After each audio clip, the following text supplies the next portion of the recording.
Un soir, alors que le ciel se peignait de teintes dorées et cramoisies, le dieu de la rivière Nayo émergea de l'eau. Il était une figure éthérée, sa forme scintillant d'une lumière argentée qui reflétait le soleil couchant. Ses yeux étaient des puits profonds de sagesse ancienne, et sa voix était une brise douce qui caressait les oreilles d'Amani. Au cœur de la terre verdoyante de l'Amba, la vie prospérait sous le vaste couvert des arbres millénaires. Le village était une mosaïque vibrante de couleurs et de sons. L'air était empli du doux parfum des fleurs en épanouissement, et le murmure lointain de la rivière ajoutait une note apaisante au rythme quotidien de la vie. Amani, une jeune femme d'une beauté saisissante, vivait dans une petite maison de chaume près du bord de la rivière. Ses matins commençaient par la douce sonnerie des cloches du village, signalant le début d'un nouveau jour. Elle se levait avant le soleil, ses mouvements gracieux et délibérés, comme si elle faisait partie d'une danse chorégraphiée par la nature elle-même. Alors qu'elle se dirigeait vers la rivière, ses pieds ne faisant presque aucun bruit sur la terre molle, elle s'émerveillait de la manière dont la lumière du soleil filtrait à travers les feuilles, projetant des motifs complexes sur le sol. Chaque pas était une méditation, un moment pour se connecter au monde naturel autour d'elle. La rivière était un lieu de magie et de mystère. Ses eaux scintillaient comme du cristal liquide, et ses rives étaient bordées d'une végétation luxuriante qui semblait murmurer des secrets à ceux qui écoutaient. C'est ici qu'Amani ressentait un sentiment de paix, une connexion à quelque chose de plus grand qu'elle-même. Un matin, alors qu'elle remplissait son pot en terre cuite d'eau, elle remarqua que l'air devenait lourd et immobile. Une voix douce, comme un écho lointain, flotta sur la brise. « Belle Amani, je t'ai observée de loin. Tu es gentille et pure de cœur. » Surprise, Amani tourna son regard autour d'elle, son cœur battant la chamade. Elle ne vit personne, mais ressentit une présence, une sensation de picotement qui la fit frissonner. Elle termina rapidement sa tâche, son esprit tourbillonnant de questions. Qui lui avait parlé? Et pourquoi? Les jours se transformèrent en semaines, et les visites d'Amani à la rivière devinrent de plus en plus fréquentes. Chaque fois qu'elle approchait de l'eau, elle ressentait la même présence inexplicable. La rivière semblait s'animer, sa surface frémissant d'une énergie surnaturelle. Elle se demanda si elle n'était pas en train d'imaginer les choses ou s'il y avait réellement quelque chose de divin en jeu. Un soir, alors que le ciel se peignait de teintes dorées et cramoisies, le dieu de la rivière Nayo émergea de l'eau. Il était une figure éthérée, sa forme scintillant d'une lumière argentée qui reflétait le soleil couchant. Ses yeux étaient des puits profonds de sagesse ancienne, et sa voix était une brise douce qui caressait les oreilles d'Amani. « Amani, dit Nayo, sa voix portant une chaleur qui semblait l'envelopper. J'ai choisi que tu sois le vaisseau d'une grande bénédiction. Tu es digne de ce cadeau à cause de ton cœur pur et de ta bonté sans faille. » Amani ressentit un mélange de crainte et de respect. « Quel est ce cadeau? » demanda-t-elle, sa voix tremblante. « Un enfant, répondit Nayo. Un enfant né de la bénédiction divine, qui apportera lumière et guérison à ceux dans le besoin. » Avant qu'Amani ne puisse répondre, Nayo disparut dans la rivière, la laissant dans un silence stupéfait. Le poids de ses paroles pesait lourdement sur elle. Elle ressentait un profond sentiment de destin, mais aussi une grande inquiétude quant aux implications d'une telle bénédiction. Au fil des mois, la grossesse d'Amani devint évidente pour tous. Sa silhouette autrefois mince était désormais arrondie par la promesse d'une nouvelle vie. Pourtant, au lieu de la célébration joyeuse qui aurait accompagné une telle nouvelle, il y avait un malaise grandissant dans le village. Les anciens, avec leurs longues robes et leurs yeux sages, commencèrent à murmurer entre eux. Ils se rassemblèrent à l'ombre d'un vieux baobab, discutant des circonstances inhabituelles entourant la grossesse d'Amani. Le chef Toundé, un homme de grand respect et d'autorité, dirigeait les discussions. Le cœur d'Amani se serra lorsqu'elle surprit des bribes de leur conversation. Des mots comme malédiction et châtiment divin flottaient dans l'air. Elle ressentait le poids de leur jugement, et ses journées autrefois heureuses étaient désormais marquées par des murmures et des regards en coin. Un soir, alors qu'elle était assise près de la rivière, Amani ne pouvait se débarrasser de l'impression d'être observée. Le doux flux de l'eau semblait se moquer d'elle, et le bruissement des feuilles semblait lui chuchoter ses peurs. Le village autrefois prospère de l'Amba commença à connaître une série de calamités. Les récoltes qui avaient autrefois prospéré dans le sol fertile se fanèrent et se transformèrent en poussière. Le bétail tomba malade de maladies étranges, et un sentiment persistant de terreur s'installa sur le village. La détresse d'Amani s'intensifia alors qu'elle voyait son cher village souffrir. Elle priait chaque jour près de la rivière, cherchant du réconfort et des réponses. Son cœur se serrait pour son enfant à naître et pour les villageois qui la regardaient désormais avec méfiance.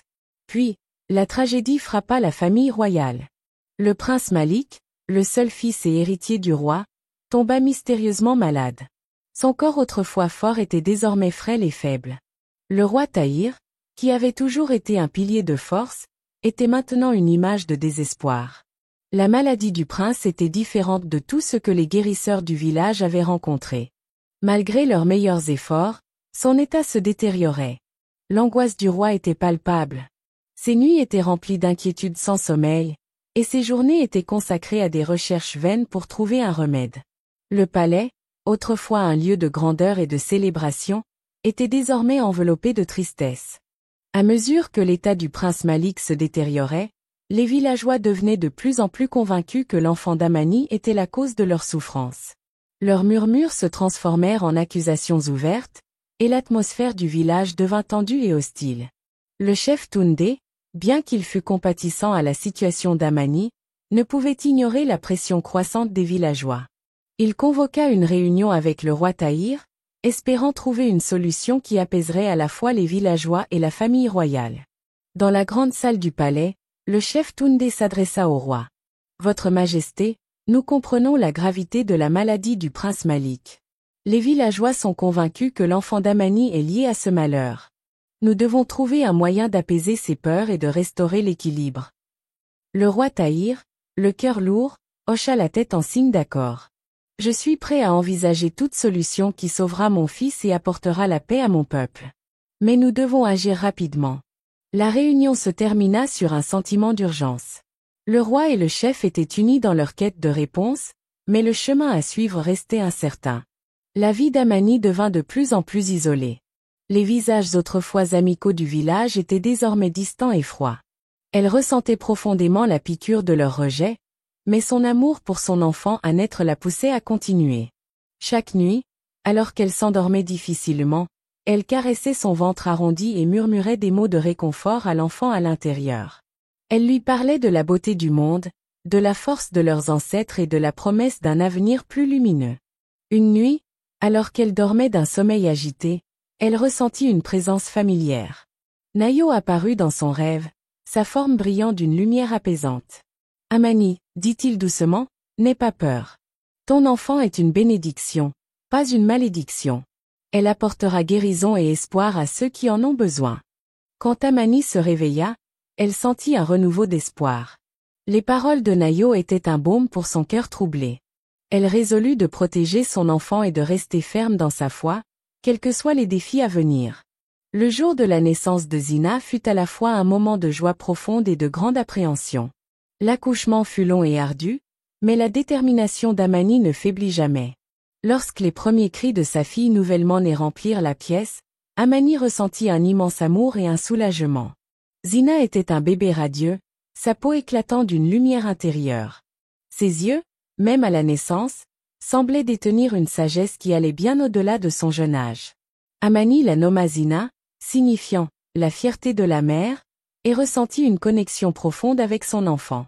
À mesure que Zina grandissait, il devint évident qu'elle était un enfant spécial.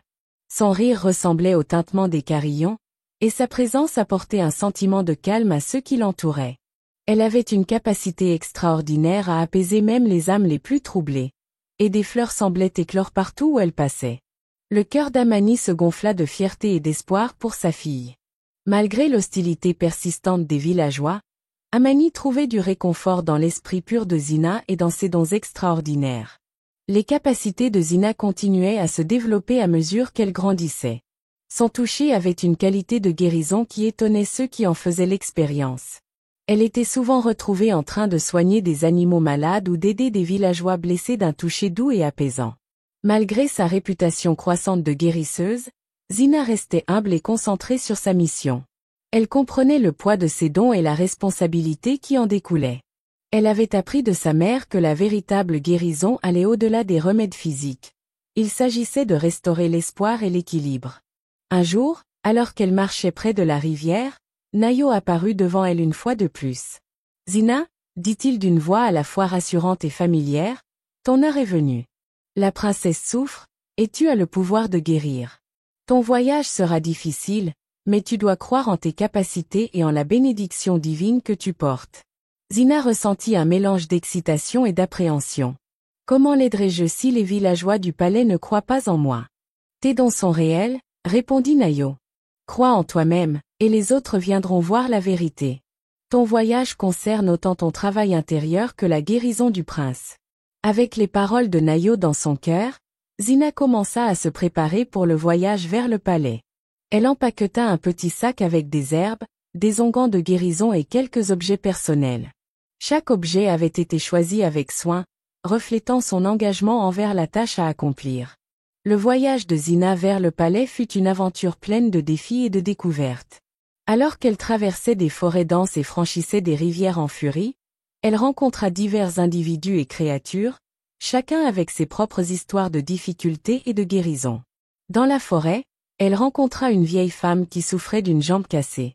Le toucher doux de Zina et ses mots apaisants aidèrent la femme à trouver un soulagement, et en guise de gratitude, la vieille femme lui transmit sa connaissance des herbes rares pouvant aider à la guérison. En traversant une rivière, Zina dut faire face aux courants puissants et aux rochers glissants. Sa détermination et son ingéniosité l'aidèrent à naviguer à travers les eaux périlleuses, et elle apprit à apprécier la force et la résilience qui résidaient en elle. À mesure qu'elle approchait du palais, le cœur de Zina se gonfla d'anticipation. Elle savait que son voyage n'était pas seulement un voyage physique, mais aussi spirituel. Chaque défi qu'elle affrontait renforçait sa détermination et approfondissait sa connexion avec ses dons divins. À son arrivée aux portes du palais, Zina fut accueillie par un mélange de scepticisme et de curiosité. Les gardes du palais, vêtus d'uniformes ornés, la dévisagèrent prudemment tandis qu'elle s'approchait. Sa présence, bien que calme et posée, portait le poids de sa mission. Les grandes salles du palais étaient décorées de tapisseries et d'artefacts en or, en contraste frappant avec l'atmosphère sombre qui entourait la chambre du prince Malik. Zina fut conduite au chevet du prince, où le roi Tahir et ses conseillers l'attendaient. Le roi Tahir, bien que figure d'autorité, était visiblement anxieux. Ses yeux reflétaient les nuits sans sommeil et la profonde tristesse qu'il éprouvait pour son fils. Alors que Zina se présentait et expliquait son objectif, la pièce se remplit d'un silence tendu. « Pouvez-vous vraiment guérir mon fils ?» demanda le roi Tahir, sa voix lourde d'espoir et de doute. Zina hocha la tête, ses mains tremblant légèrement alors qu'elle s'approchait du prince. « Je crois en la puissance de mes dons, et j'espère soulager votre fils. » Lorsqu'elle posa ses mains sur le front du prince Malik, elle ressentit une connexion avec quelque chose de plus grand qu'elle-même. La lumière chaleureuse et guérissante qui émanait de son toucher commença à remplir la pièce, créant un sentiment de calme et de paix. La transformation fut progressive mais profonde. À mesure que Zina poursuivait sa guérison, l'état du prince commença à s'améliorer. Son visage, autrefois pâle, prit une teinte plus saine, et sa respiration devint plus régulière. La pièce, autrefois remplie de désespoir, résonnait désormais d'un sentiment d'espoir. Le roi Tahir regardait avec un mélange de crainte et de gratitude. Les conseillers, initialement sceptiques, commencèrent à voir le changement miraculeux se dérouler sous leurs yeux. La lumière de guérison que Zina apportait semblait transcender les frontières entre le divin et le terrestre. Au fil des jours, la force du prince Malik revint. Il put s'asseoir, parler, et même marcher avec assistance. La transformation était rien de moins qu'un miracle, et le palais bourdonnait des nouvelles de la guérison. Le cœur de Zina se gonfla d'un sentiment d'accomplissement et de soulagement. Elle savait que son voyage n'avait pas seulement aidé le prince, mais avait aussi commencé à réparer la fracture entre elle et le village. La guérison qu'elle avait accomplie était un témoignage du pouvoir de la foi, de l'amour et de la grâce divine. Les nouvelles de la guérison miraculeuse du prince Malik se répandirent rapidement dans le village de Lamba. Les villageois, autrefois sceptiques et craintifs, commencèrent à réévaluer leur point de vue sur Amani et sa fille. Le miracle accompli par Zina fut un tournant, et beaucoup étaient impatients de montrer leur gratitude. Le chef Tinde, qui avait toujours été un fervent défenseur de la compréhension, organisa une cérémonie pour honorer Zina et sa mère. Le village se rassembla sur la place centrale, décorés de bannières vibrantes et de décorations colorées. Amani se tenait aux côtés de Zina, le cœur plein de fierté et d'espoir. Les villageois, autrefois hostiles, s'approchèrent d'elle avec des sourires et des excuses.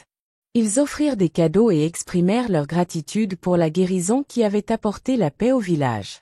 Le roi Tahir, venu pour assister à la célébration, loua Zina pour son courage et son habileté. Ta guérison n'a pas seulement restauré la santé de mon fils, mais elle nous a aussi rappelé le pouvoir de la foi et du pardon. Au fil des jours qui se transformèrent en semaines, le village de Lamba commença à guérir de ses épreuves récentes.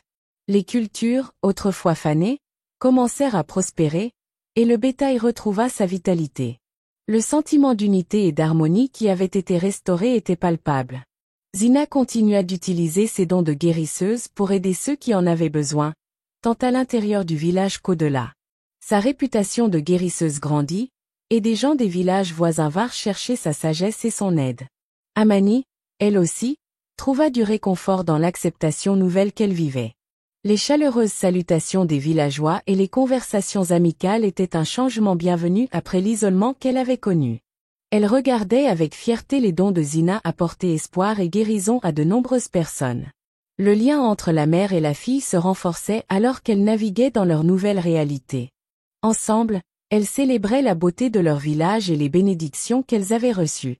À mesure que la santé du prince Malik continuait de s'améliorer, sa gratitude envers Zina devenait plus profonde.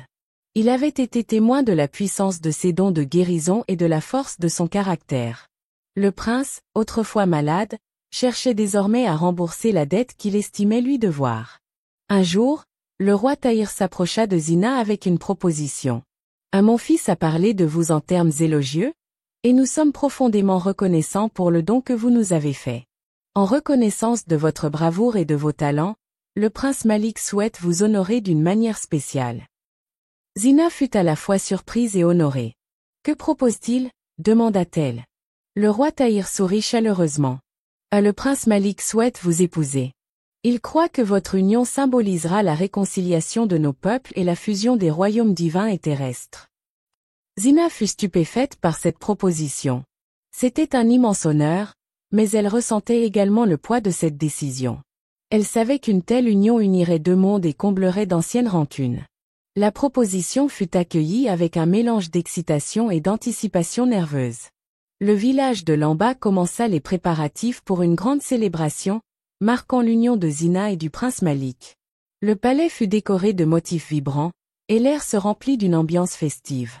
Zina et Amani reçurent une attention particulière alors qu'elles se préparaient pour le mariage à venir. Des vêtements traditionnels furent confectionnés, et des bijoux raffinés furent créés pour célébrer l'occasion. Au fil des préparatifs, Zina réfléchissait à son parcours. Elle était partie d'une position d'incertitude et de peur pour arriver à une position d'honneur et de respect. La guérison qu'elle avait accomplie avait non seulement changé sa vie, mais aussi transformé tout le village. Amani, elle aussi, ressentait une immense fierté et un profond accomplissement. Elle avait affronté d'immenses défis et en était sortie plus forte, grâce aux dons extraordinaires de sa fille. Le jour du mariage arriva dans un éclat de couleur et de joie. Le village de Lamba et le palais furent transformés en une tapisserie vibrante de célébration. La musique et les rires remplissaient l'air tandis que des gens de tous horizons se rassemblaient pour assister à l'union de Zina et du prince Malik. La cérémonie mêlait des rituels traditionnels et des bénédictions divines. Zina, vêtue d'une robe élaborée en tissu chatoyant, s'avança avec grâce et élégance. Le prince Malik, vêtu d'un habit royal, l'attendait à l'autel. Les vœux échangés entre Zina et Malik étaient sincères et empreints d'émotion. Ils parlaient d'amour, d'unité et de la promesse d'un avenir rempli d'espoir et de guérison. La cérémonie était le témoignage de leur parcours et de la force de leur lien. Lorsque les jeunes mariés partagèrent leur première danse, la foule éclata en acclamations et en applaudissements. La célébration se poursuivit tard dans la nuit, avec des festins, de la musique et des danses qui réunirent tout le village. Avec leur union, Zina et le prince Malik entamèrent un nouveau chapitre de leur vie. Ils travaillèrent ensemble pour promouvoir l'harmonie et la prospérité dans le village et au-delà. Leurs efforts se concentraient sur la création d'un avenir où les royaumes divins et terrestres seraient en équilibre. Zina continua d'utiliser ses dons de guérison pour aider ceux qui en avaient besoin. Et le prince Malik soutint ses efforts grâce à son leadership et à ses ressources. Leur partenariat devint un symbole d'espoir et d'unité, inspirant les autres à embrasser les valeurs de compassion et de compréhension. Le village de Lamba prospéra sous leur direction. Les récoltes étaient abondantes, et les habitants vivaient en harmonie. Les villageois, autrefois méfiants, célébraient désormais les bénédictions qu'Amani et Zina avaient apportées à leur vie. Alors que l'influence de Zina et Malik grandissait, ils explorèrent des moyens de combler le fossé entre les royaumes divins et terrestres. Ils cherchèrent à honorer le dieu de la rivière Nayo et à s'assurer que les bénédictions divines continuaient de couler dans leur vie. Ils organisèrent des festivals et des cérémonies pour célébrer les dieux et la nature, invitant des personnes de tous les villages à y participer. Ces événements mêlaient rituels traditionnels et pratiques nouvelles, créant un équilibre harmonieux entre le divin et l'humain. Zina et Malik travaillèrent également à éduquer les villageois sur l'importance de la foi et du respect envers le divin. Leurs efforts nourrirent un sentiment de révérence et de gratitude qui transcenda les frontières de leur propre village. Les années passèrent, et l'héritage de Zina et Malik continua de prospérer. Ils eurent leurs propres enfants, qui héritèrent des dons et des valeurs de leurs parents. La famille devint un phare d'espoir et d'inspiration, guidant les générations futures avec sagesse et compassion. Le village de Lamba resta un lieu de prospérité et de paix, et les récits de la guérison de Zina et des bénédictions divines continuèrent d'être transmis à travers les âges. Les villageois, autrefois sceptiques, en vinrent à voir la beauté et la puissance des dons divins qui avaient transformé leur vie. L'histoire d'amour de Zina et du prince Malik devint une partie précieuse du folklore du village, rappelant la puissance de la foi, de la guérison et de l'unité entre les royaumes divins et terrestres. Au fil des décennies, le récit de Zina et du prince Malik devint une légende chérie. Leur histoire fut racontée et transmise, chaque génération ajoutant ses propres perspectives et enseignements. Le village de Lamba continua de prospérer, et la rivière, autrefois source de mystère et de peur, devint un symbole de vie et de bénédiction. Le lien entre le village et le divin resta fort, et les enseignements de Zina et Malik furent transmis avec fierté. En fin de compte, l'histoire d'Amani, Zina et du prince Malik fut bien plus qu'un récit de guérison et de réconciliation. Ce fut un témoignage du pouvoir durable de l'amour, de la foi et de la connexion divine qui nous unit tous. Et ainsi, la légende de Zina et du prince Malik vécut, un exemple éclatant de l'harmonie qui peut être atteinte lorsque nous embrassons nos dons et travaillons ensemble pour créer un monde meilleur. Alors que nous terminons le conte de Zina et du prince Malik, nous voyons comment leur parcours et les bénédictions divines ont transformé le village de Lamba.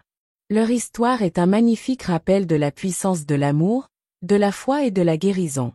Nous aimerions connaître vos pensées. Qu'avez-vous trouvé le plus inspirant dans le parcours de Zina et la manière dont elle a utilisé ses dons? Partagez vos réponses dans les commentaires ci-dessous. Si vous avez aimé cette histoire et que vous souhaitez découvrir d'autres contes magiques, veuillez aimer cette vidéo et vous abonner à notre chaîne. Votre soutien nous aide à continuer de partager des histoires captivantes venues du cœur de l'Afrique. Merci de nous avoir rejoints, et nous avons hâte de partager avec vous de nouvelles aventures.